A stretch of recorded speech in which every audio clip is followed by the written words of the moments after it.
और घनाभ के क्षेत्रफल और आयतन के बारे में चर्चा कर रहे थे। अभी तक हमने 12.1 को कंप्लीट किया और 12.2 के क्वेश्चन 1 और 2 पर हमने चर्चा कर ली। आज अपन क्वेश्चन 3, 4, 5 और 6 के बारे में चर्चा करेंगे और ये क्वेश्चन आपके होमवर्क है, ये आपको करना है। तो तीसरे क्वेश्चन के बारे में अपन चर्चा करते हैं। देखो बहुत ही सिंपल सा क्वेश्चन है।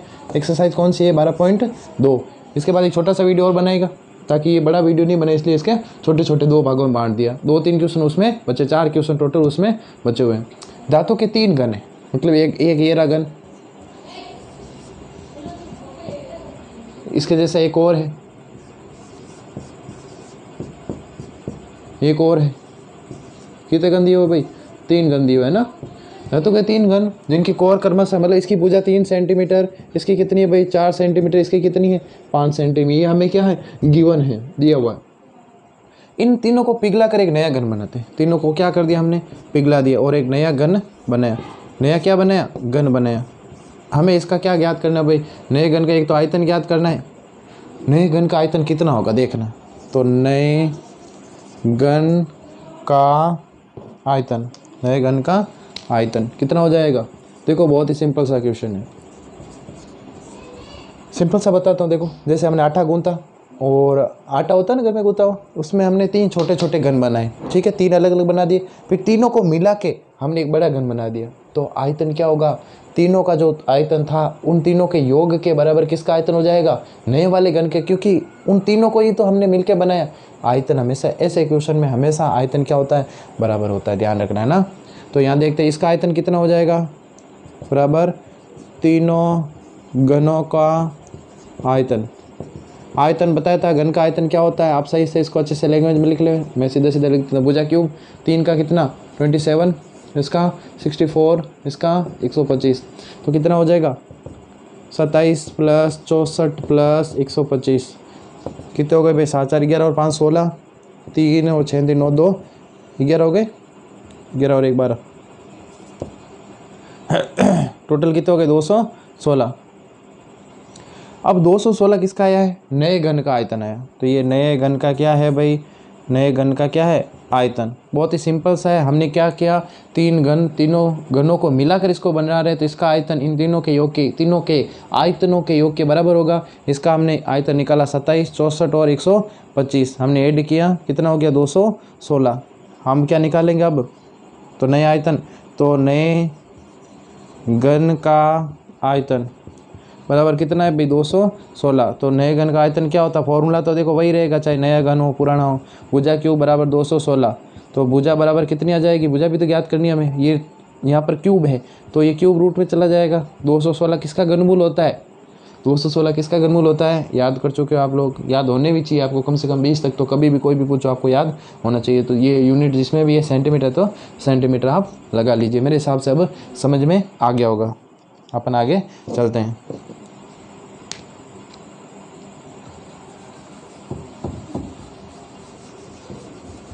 अगला क्वेश्चन क्या कह रहा है? देखो बहुत ही सिंपल सा क्वेश्चन।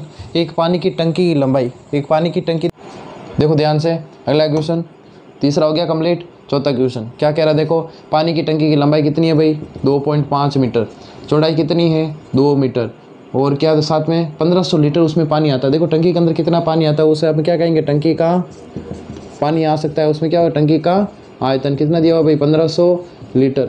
आपको गहराई ज्ञात करनी, गहराई कह सकते हो, मतलब आपको क्या ज्ञात करनी? ऊंचाई ज्ञात करनी है। बहुत ही सिंपल सा क्वेश्चन है। टंकी का आयतन, देखो घनाभ है, लंबाई चौड़ाई ऊंचाई अलग अलग है, तो 1500 लीटर। आपको इसमें देखो आयतन, इसमें ये मीटर में दिया हुआ तो मीटर में आएगा, तो आपको मीटर में ज्ञात करना पड़ेगा। मीटर में ज्ञात करने के लिए क्या करना पड़ेगा? इस लीटर को किस में कन्वर्ट करना पड़ेगा? मीटर में कन्वर्ट करना पड़ेगा। अब देखो ध्यान से, 1 घन मीटर बराबर कितना होता है? 1000 लीटर। 1500 लीटर का निकालना है, तो 1 लीटर बराबर कितना हो जाएगा भाई? 1/1000 कितना? Metre cube. 1 का 1500 का कितना हो जाएगा? 1500 है अपने पास में, लीटर कितना हो जाएगा? 1500 लीटर में, घन मीटर में यूनिट चेंज करनी पड़ेगी। लीटर में है ना, ये सारा मीटर में है, तो हमें मीटर में सेंटीमीटर होता है, सेंटीमीटर में चेंज कर देते हैं। तो 1000 यही है, 1500 का ज्ञात करना, तो 1500 का गुणा 2 0 से 2 0, और ये कितना? 1.5 मीटर क्यूब 1500 लीटर में 1500 लीटर को चाहे 1.5 मीटर क्यूब को घन मीटर को, बात एक ही है। तो आराम से ज्ञात कर सकते हो। देखो टंकी का आयतन 1.5 मीटर क्यूब है ना, तो आयतन क्या होता है L into B into H बराबर 1.5। अब क्या ज्ञात करना है, एच ज्ञात करना है। L और B का मान यहाँ बट्टे में आ जाएगा, कितना है 2.5 और 2। आराम से ज्ञात कर सकते हो आप।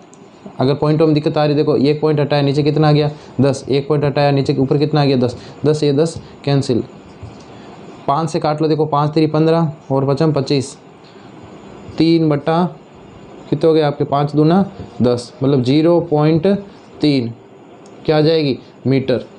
सेंटीमीटर में करना है तो 300 हो जाएगी, 100 से क्या करना पड़ेगा गुणा, तो सिंपल सा है। मीटर में है तो मीटर में, अगर आपको इसको सेंटीमीटर कन्वर्ट करना तो वापस क्या कर दो 100 से गुणा कर दो, 30 मीटर 30 सेंटीमीटर या जो भी अपने आ जाएगी इसमें। तो मेरे हिसाब से समझ में आ गया होगा, सेंटीमीटर में भी कर सकते हो, मीटर में भी कन्वर्ट कर सकते हो। आगे चलते हैं अपन।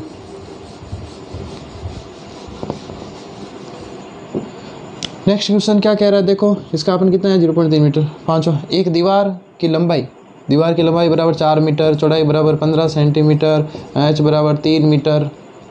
ईंट का माप, ये दीवार है, ये आपके क्या है ईंट है, ईंट की माप 20 इंटू 10 इंटू 8, सारा सेंटीमीटर में।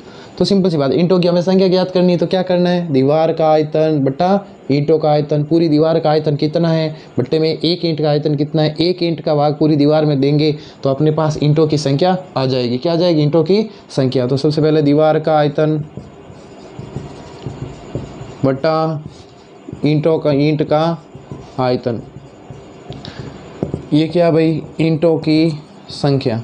विशेष ध्यान रखें ईंटों की संख्या है तो देखो ये सारी यूनिट कन्वर्ट कर लो आराम से, ये हो जाएगी आपके 400, ये आपके 15 ये आपके कितनी 300। कन्वर्ट क्यों किया, अरे यूनिट अलग अलग थी ना, सबको एक सेंटीमीटर, ये भी सेंटीमीटर में है तो आराम से कर सकते हैं 400 इंटू 15 इंटू 300 बट्टा कितना 20 इंटू 10 इंटू 8। ये आपके काट दो 10 से 1 0 से 1 0 और काट दो 1 0 से 1 0 काट दो, फिर आप 2 से इसको काट दो, कितना आ गया 200 इंटू 15 इंटू कितने 3 बट्टे में कितना बचा अभी भी 8 दूना 16, 4 8 5 40, 15 तिया 45, 45 इंटू 25, 25 5 125 का 5 12, 25 चौक 100 और 12 112, 1125 क्या आ जाएगी ईंटें। कैलकुलेशन जो भी है कम से कम आप इसको एक बार देख लीजिए। मेरा जो मकसद है क्या है, आपका कंसेप्ट क्लियर करना कि करवाना कैसे, करना कैसे। ये चीज़ें आप देखो बचपन से करते आ रहे हो, खुद कर सकते हो, और अभी भी नहीं आती तो इनके ऊपर ही आप ज़्यादा प्रैक्टिस किया करें तो समझ में आ गया होगा। ज़्यादा कुछ इसमें था नहीं। आगे अगला क्वेश्चन अपन छठा क्वेश्चन की अपन चर्चा करते हैं।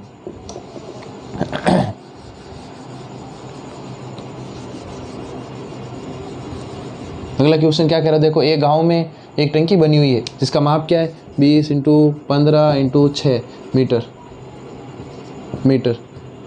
टंकी कितने लीटर पानी आ सकता है, टंकी में कितने लीटर पानी आ सकता है, मतलब हमें टंकी का क्या ज्ञात करना भाई आयतन ज्ञात करना है। तो आप अच्छे से जमा कर फॉर्मूला लिख लिया करें, मैं तो आपको वो समझाऊँ। टंकी का क्या हो जाएगा आयतन, लंबाई चौड़ाई ऊंचाई है तो लंबाई इंटू चौड़ाई इंटू ऊंचाई, घनाभ के आकार की ये है।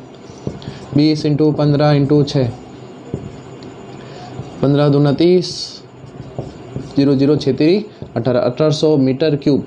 अरे ये तो मीटर क्यूब है यहाँ, लेकिन पर्सन क्या कह रहा है कितने लीटर पानी आ सकता है। तो 1 मीटर क्यूब में मैंने बताया था कितने होते हैं 1000 लीटर होते हैं। तो 1800 इंटू कितना 1000, 3 और 2 कितने जीरो आ गए भाई 5, 1 2 और ये 3, ये टोटल किस में आ गया लीटर। अब क्या पूछ रहा है, प्रतिदिन यदि उसमें से 1000 लीटर पानी प्रतिदिन खर्च किया जाए तो पानी कितने दिन तक चलेगा। तो पानी कितने दिन तक चल जाएगा टोटल, भाई टोटल है कितना, ये इतना है लीटर में ना, और अपन एक दिन में कितना काम ले रहे हैं 1000 लीटर। तो 3 0 से 3 0 गए, मतलब अपने पास जो पानी है कितने दिन तक चल जाएगा 1800 दिन तक चल जाएगा। मतलब आपके कंसेप्ट मेरे हिसाब से क्लियर हो गया होगा। थोड़ा मीटर लीटर में थोड़ा भी अच्छे से इनको समझ लीजिएगा। हमने मीटर वाला ही किया है, लीटर वाला अपन लीटर में चेंजिंग वाला अगले वीडियो में कर लेंगे, ताकि वो भी आपके क्या हो जाए, क्लियर हो जाए अगर ऐसा क्वेश्चन आएगा तो। ये आपका होमवर्क है। किसी गोदाम की माप इतनी दी हुई है, सारी मीटर में देख लो, आगे लिखा हुआ है कि है इस गोदाम में इतने मीटर की लकड़ी के